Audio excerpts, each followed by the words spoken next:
Shalom bagi kita semuanya.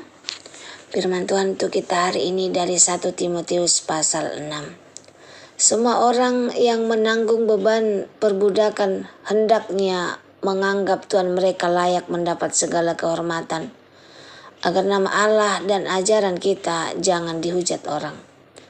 Mengenai penyakit bersilat kata dan mengenai cinta uang. Jika Tuhan mereka seorang percaya, janganlah ia kurang disegani karena bersaudara dalam Kristus. Melainkan hendaklah ia dilayani mereka dengan lebih baik lagi. Karena Tuhan yang menerima berkat pelayanan mereka ialah saudara yang percaya dan yang kekasih. Ajarkanlah dan nasihatkanlah semuanya ini. Jika seorang mengajarkan ajaran lain dan tidak menurut perkataan sehat, yakni perkataan Tuhan kita Yesus Kristus, dan tidak menurut ajaran yang sesuai dengan ibadah kita, ia adalah seorang yang berlagak tahu padahal tidak tahu apa-apa. Penyakitnya ialah mencari-cari soal dan bersilat kata, yang menyebabkan dengki, cedera, fitnah, curiga. Percecokan antara orang-orang yang tidak lagi berpikiran sehat dan yang kehilangan kebenaran, yang mengira ibadah itu adalah suatu sumber keuntungan. Memang ibadah itu kalau disertai rasa cukup memberi keuntungan besar. Sebab kita tidak membawa sesuatu apa ke dalam dunia dan kita pun tidak dapat membawa apa-apa keluar. Asal ada makanan dan pakaian cukuplah. Tetapi mereka yang ingin kaya terjatuh ke dalam pencobaan, ke dalam jerat dan ke dalam berbagai-bagai nafsu yang hampa dan yang mencelakakan, yang menenggelamkan manusia ke dalam keruntuhan dan kebinasaan. Karena akar segala kejahatan ialah cinta uang. Sebab oleh memburu uanglah beberapa orang telah menyimpang dari iman dan menyiksa dirinya dengan berbagai-bagai duka. Pesan penutup.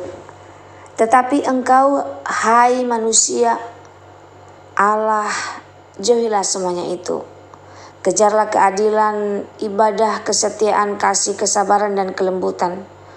Bertandinglah dalam pertandingan iman yang benar, dan rebutlah hidup yang kekal.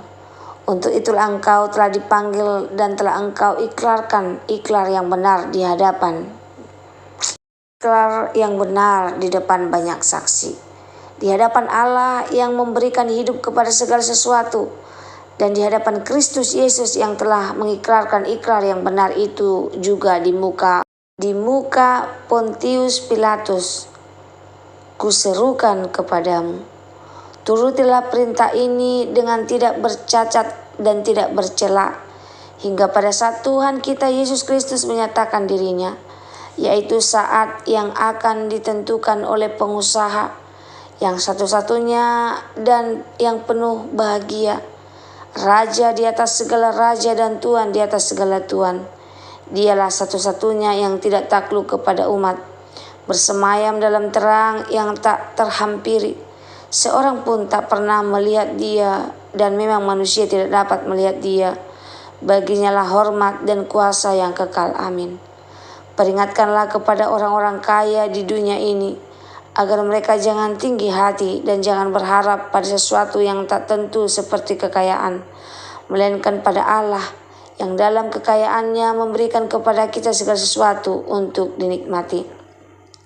Peringatkanlah agar mereka itu berbuat baik, menjadi kaya dalam kebajikan, suka memberi dan membagi, dan dengan demikian mengumpulkan suatu harta sebagai dasar yang baik bagi dirinya di waktu yang akan datang untuk mencapai hidup yang benar. Hai Timotius, peliharalah apa yang telah dipercayakan kepadamu. Hindarilah omongan yang kosong dan yang tidak suci dan pertentangan-pertentangan yang berasal dari apa yang disebut pengetahuan. Karena ada beberapa orang yang mengajarkannya, dan dengan demikian telah menyimpang dari iman.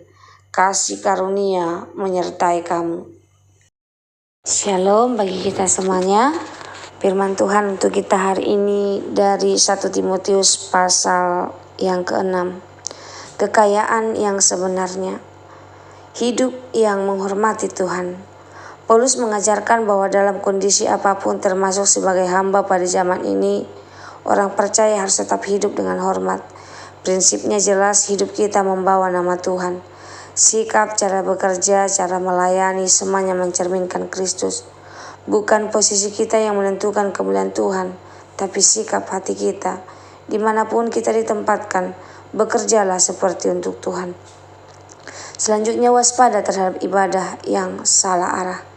Paulus memperingatkan tentang ajaran yang menyimpang dan orang yang mengira bahwa ibadah adalah sarana mencari keuntungan. Ini sangat relevan hari ini. Ada orang yang melayani supaya dikenal, beribadah supaya diberkati, mendekat kepada Tuhan hanya untuk menguntulkan pribadi. Padahal ibadah bukan alat mencari untung. Ibadah adalah hubungan dengan Tuhan.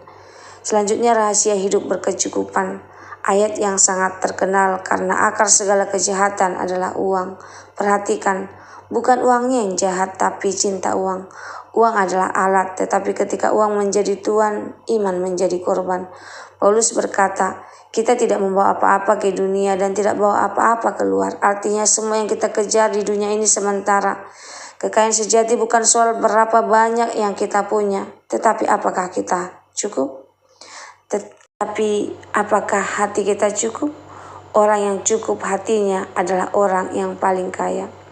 Selanjutnya, panggilan untuk bertanding dalam iman, ayat 11-16. Hai engkau manusia, ini panggilan yang kuat. Paulus tidak berkata kejarlah kekayaan, tetapi kejarlah keadilan. Kejarlah ibadah, kejarlah kesetiaan, kejarlah kasih, kejarlah kesabaran, kejarlah kelembutan. Hidup Kristen bukan fasib, ini pertandingan iman. Ada godaan, ada tekanan, ada tawaran dunia. Tetapi kita dipanggil untuk tetap berdiri sampai Yesus kembali. Raja di atas segala raja. Selanjutnya, kaya dalam kebijakan ayat 17-19. Bagi yang kaya, Paulus tidak melarang memiliki harta. Tetapi ia berkata, jangan tinggi hati. Jangan berharap pada kekayaan. Berharaplah pada Allah. Jadilah kaya dalam kebajikan, suka memberi dan membagi. Inilah kekayaan yang sebenarnya, hidup yang memberi. Harta di dunia bisa hilang, tetapi kebajikan yang dilakukan dalam Tuhan menjadi harta kekal. Selanjutnya, peliharalah iman, ayat 20-21. Hai Timotius, peliharalah apa yang telah dipercayakan kepadamu. Iman adalah titipan, panggilan adalah titipan, pelayanan adalah titipan. Jangan sampai kita kehilangan yang kekal karena mengejar yang sementara. Kesimpulan firman Tuhan untuk kita hari ini. Dunia berkata siapa yang paling kaya dialah yang berhasil. Tetapi firman Tuhan berkata, siapa yang hatinya cukup dan imannya setia, dialah yang benar-benar kaya. Pertanyaannya hari ini, apa yang sedang kita kejar? Uang bisa habis, jabatan bisa turun, popularitas bisa hilang. Tetapi hidup yang takut akan Tuhan dan setia sampai akhir, itulah kekayaan sejati. Semoga firman Tuhan hari ini menjadi berkat bagi kita. Terima kasih, Tuhan Yesus memberkati. Shalom.